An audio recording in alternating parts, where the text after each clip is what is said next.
Welcome to Postcards, a brief look at people, places, the arts and curiosities from around the world. On today's program, the face of a 4th century aristocratic Roman developed using forensic techniques. The work of 6 pioneering Russian women artists, Amazons of the avant-garde. Our feature looks at a British organisation working to save the sight of West Africans. The biggest launch of museums the world has ever seen, Britain's Millennium Museum project, and a multi-million-dollar restoration to an 18th century mansion on the banks of the Thames.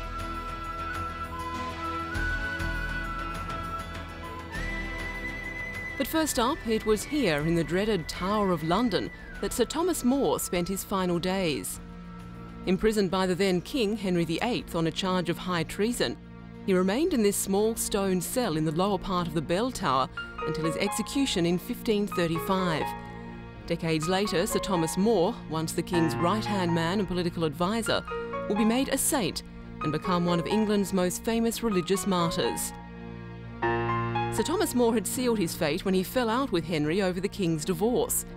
Sticking to his Roman Catholic beliefs, More challenged the monarch's decision to change the law, divorce his first wife, Catherine of Aragon, and marry his mistress. Sir Thomas More believed the King's actions were denying the authority of the Pope. These 5 masterpieces associated with Sir Thomas's life and legacy are displayed for the first time, loaned to the British Museum by the Jesuit order. Groups of Tudor jewellery associated with one person are rare, often not surviving, because it was considered dangerous to hold and keep them. From the time of More's execution in the 16th century, the government was concerned that jewellery or relics associated with someone shouldn't become objects of devotion. The collection, described as exceptional by museum curators, includes More's personal silver seal, a garnered cameo of the Virgin Mary, and gold reliquary crosses, one with the words, "This is a relic of Thomas the Apostle," inscribed in Greek. This pendant is probably the most precious item of all. It was made to commemorate More within his family's circle around 1550, approximately 15 years after he was executed. By this time, More was already being considered as a saint, although he was not actually canonised until 1935. More's family has been credited with preserving the jewellery. It's been passed down through the generations. The jewels, commemorating an extraordinary legacy of Roman Catholic belief in Britain, will now be displayed alongside other relics from the same era, items like this signet ring that belonged to Mary, Queen of Scots. The cosmopolitan face of London from AD 350. This is the first ever likeness of a Roman Londoner. Little is known about her, except that she was not British-born, but came from southwest Europe. Her well-preserved skeleton was discovered in March last year in a lead coffin in an area that was once a roadside cemetery outside the walls of Roman London. The portrait of the aristocratic Roman was developed using forensic techniques. DNA analysis and carbon isotype analysis done on her teeth gave 2 readings. The DNA analysis suggests that she possibly comes from the Basque area of Spain, and the isotope analysis indicates she was brought up in a warm climate, the Western Mediterranean. On that basis, she's been given brown eyes and dark hair. The likeness is thought to be precise enough for her own family to recognise her. The woman in her early 20s shows signs of considerable wealth. The lead coffin was inside a stone sarcophagus with a small box, a jet hairpin and glass bottles. Her funeral clothes were Chinese silk, and it's thought her head rested on a pillow of bay leaves, the first time bay leaves have been found anywhere in the Roman Empire. Bone analysis shows she was well nourished. She could have arrived in Britain as the wife or daughter of a senior military or administrative figure. It's thought she died from an infection. There are no signs of an accident or disease, or of having had children, so death in childbirth has been ruled out. Although beauty is in the eye of the beholder, her bone structure suggests she had a good diet and was well nourished. The things she was buried with indicate she came from a wealthy family. More than likely, it's thought she would have been quite an imposing member of Roman London society. Today, she's the face of the past, revealed through modern science. At the Piano by Nadezhda, just one of the works featured in Amazons of the Avant-Garde. The Royal Academy of Arts exhibition highlights the work of 6 pioneering Russian women artists who, at the dawn of the 20th century, had a crucial impact on the political, ideological and social thought of a country about to embrace revolution.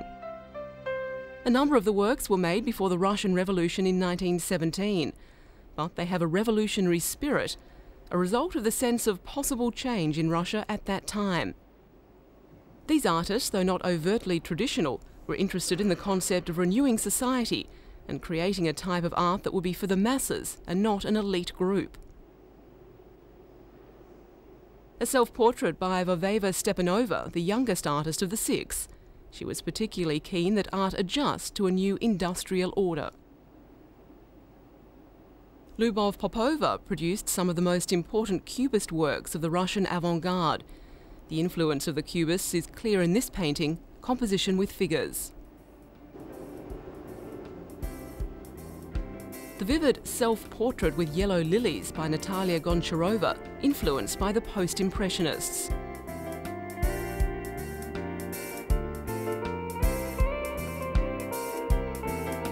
Composition by Nadezhda Uraltsova, a fellow student of Popova at the Académie de la Palette in Paris, and also a follower of Cubism.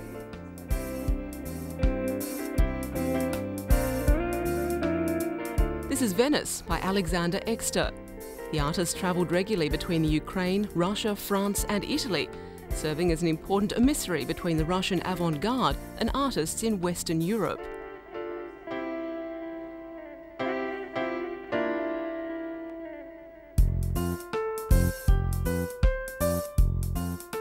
And Portrait of a Lady in Pink by Olga Rozanova. The artist wanted to discover new bases of artistic creation, an aspiration shared by all the women.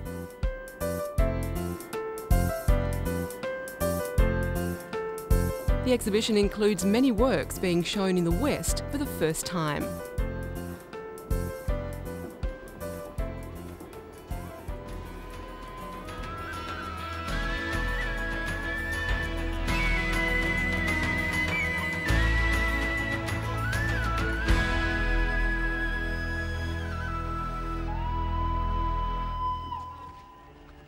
It's mid-morning in the West African state of Gambia, but for 50-year-old Mamadou Sow, it may as well be night. Mamadou is one of the world's 50 million blind people. He's also one of the 70% whose blindness could be cured or prevented in the first place. Mamadou says he was a weaver before he developed cataracts and went blind. Now, like so many fellow sufferers, he can't work or take care of himself and is dependent on others. For the last 5 years, the Bass Eye Unit in eastern Gambia has offered Mamadou and thousands of others hope. Announcements on local radio bring them to regular eye camps run by the British charity Sight Savers International. Travelling eye surgeons carry out cataract operations here.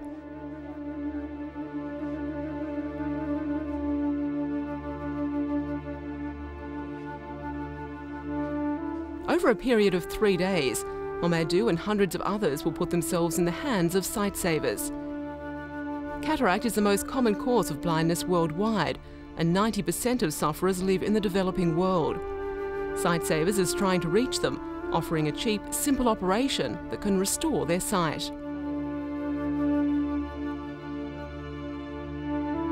From its base in Sussex in southern England, the charity has for the last 50 years played a leading role in tackling blindness worldwide through eye camps and mobile units. 50 years ago, blindness was widespread amongst the people of Western Africa, a phenomenon the developed world knew little about. Their plight was brought to world attention by a blind Englishman and his wife, who spent several years living in a Ghanaian village whose entire populations were blind and knew nothing else.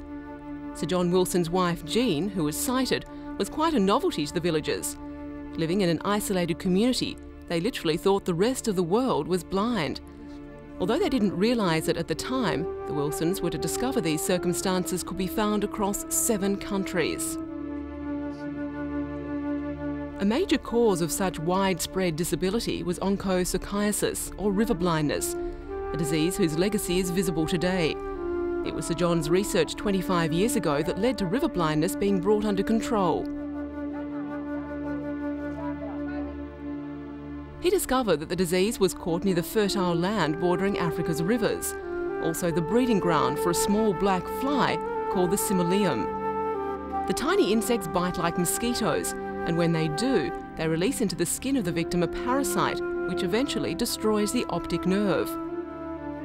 With the aid of the government, the first thing was to destroy the flies via a system of delivering insecticide into the rivers.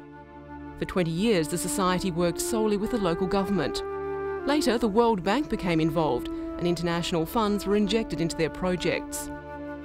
Today, 80 million people are still at risk from river blindness, but thanks to the work pioneered and carried out by sightsavers, the disease can now be prevented. An annual dose of a new drug called Mectizan kills the parasites. If taken over a period of 10 years, it breaks the transmission cycle of the disease.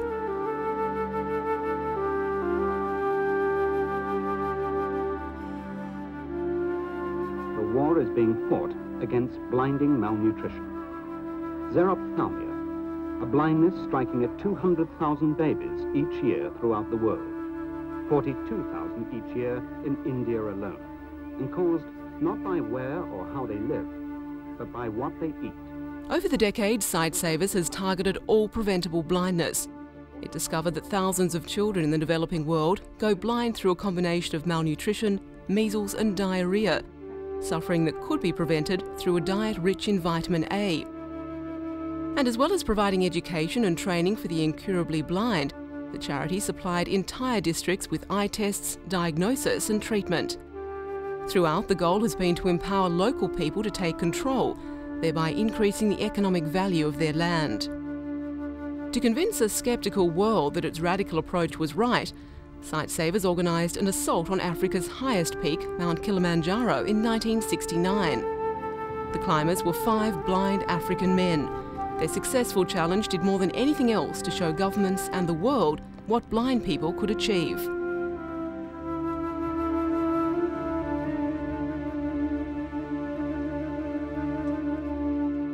"30 years later, another group of blind and visually impaired youngsters followed in their footsteps. This time, the challenge was to raise money for another special cause.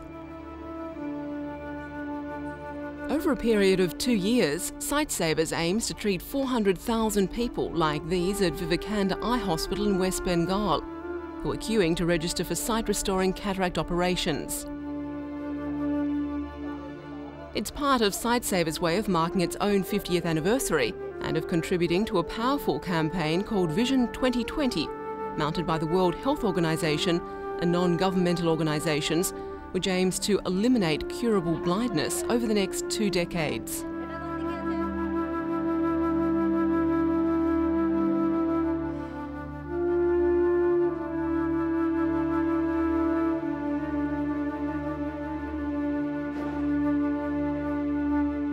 The operation is a safe, relatively simple one, a procedure which takes 2 minutes and costs as little as $24 US.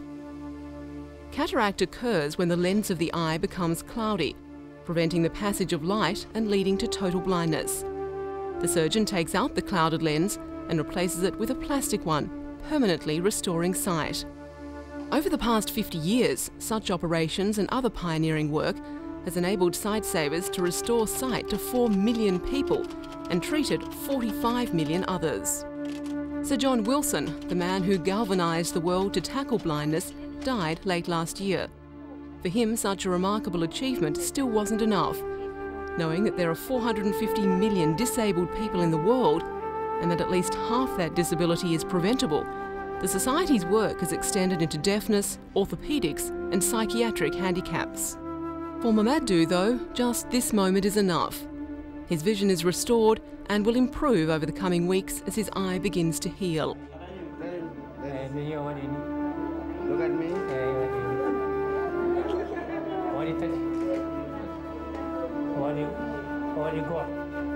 After returning home the same day, determined to return to his weaving as soon as possible, He walked around the village unaided, delighting in his ability to see again.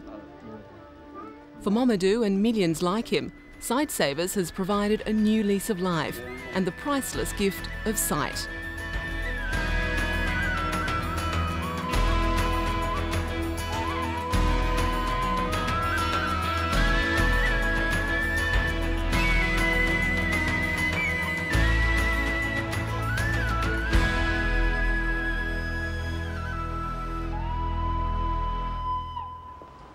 Britain is gearing up for its greatest museum and gallery expansion in history.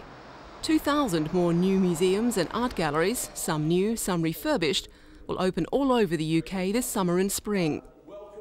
It's been dubbed the biggest launch of museums the world has ever seen. Altogether, $720 million has been invested in Britain's Millennium Museum project. Many of Britain's well-loved institutions were created in the 19th century. The newly injected funds will bring them up to date, modernise them to serve the public better and attract more visitors to the country. The Millennium Museum openings were this week launched in Britain's National Portrait Gallery in London. It's currently undergoing nearly $25.6 million worth of extension work.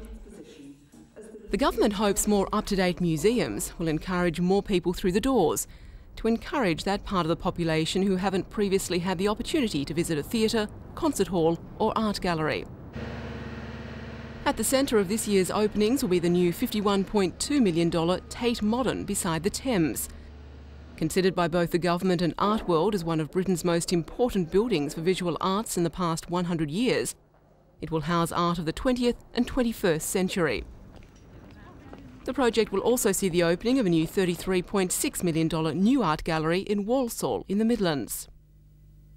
4 new galleries at a cost of around $16 million will also open to celebrate the centenary of the Wallace collection in central London.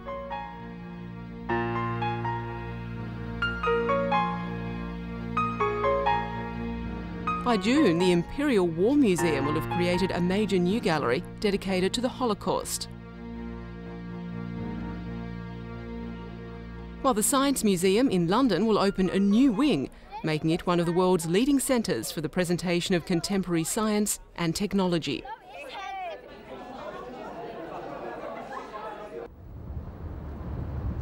A new Millennium Bridge, due to be finished in June, is also planned for the River Thames. It will link St Paul's Cathedral with the Tate Gallery and will be the first bridge to be built across the river in 100 years.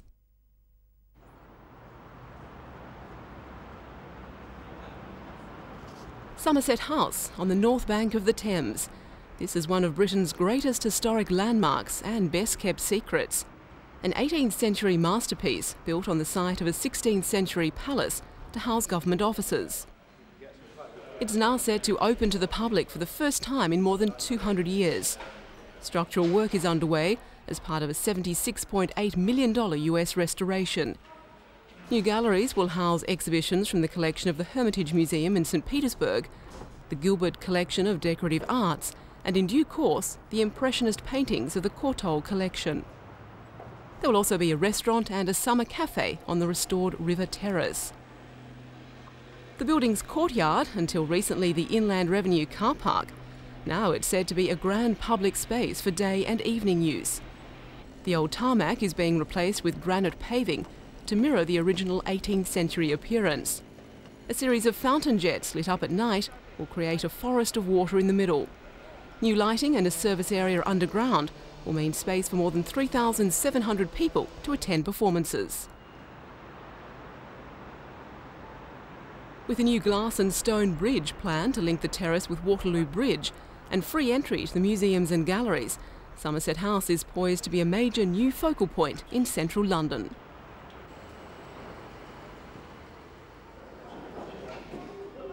The first course of a 16th century merchant's feast, capturing the flavour of the Museum of London's exhibition 500 Years of Eating Out in London.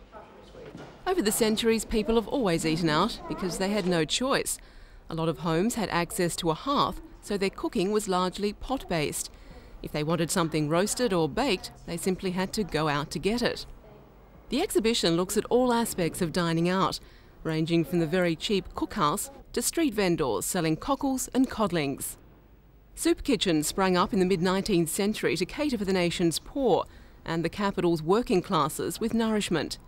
This one, the Northwest Public Soup Kitchen, was situated at Euston, near the site today of Euston Railway Station. The exhibition provides an insight into how eating habits and cooking methods have changed, especially with the advent of electricity. It also reveals how what people ate was dictated by those in positions of authority. During the London Blitz of World War II, many people were bombed out, left without the means to cook a hot meal. During this period, various eating houses sprang up. Obviously, though, restaurants were affected by the war, with many of the items on the menu subject to rationing. London's first coffee house opened in 1652, serving light refreshments. In the late 17th century, a cup of coffee, with or without sugar, cost a penny, and even included a pipe of tobacco. Fine dining has existed in the capital since the 18th century. Today, Londoners spend around £700, or $1,100 US each year eating out, and have an appetite-whetting range of restaurants and fast food outlets from which to choose.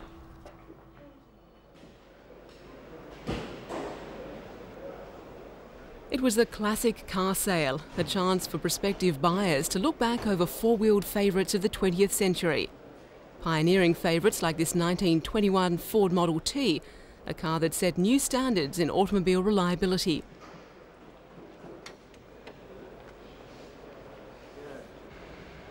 Other vehicles on parade? How about this 1935 Bedford 12-seater country bus, once a familiar sight along English country roads and still in good working order.